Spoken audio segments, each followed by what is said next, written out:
بسم الله الرحمن الرحيم. لقد صدق الله رسوله الرؤيا بالحق لتدخلن المسجد الحرام إن شاء الله آمنين. استخدم خط الثلث الجلي المركب في كتابة الآيات على الكعبة المشرفة. طبعا هذا الجم يسمى الحطيم.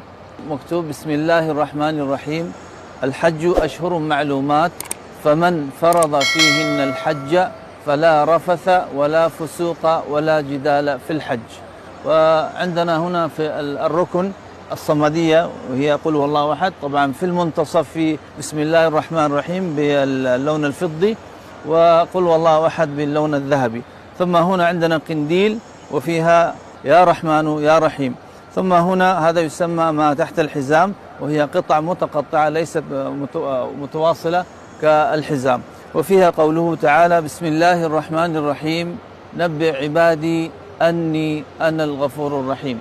عندنا هنا قنديل آخر، وفي هذا القنديل الحمد لله رب العالمين.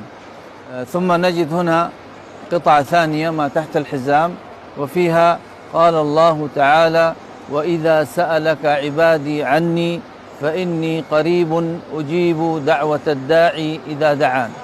هي ستارة الكعبة المشرفة وتعرف بالبرقع أيضا، وفيها من الأعلى في هذه الدائرة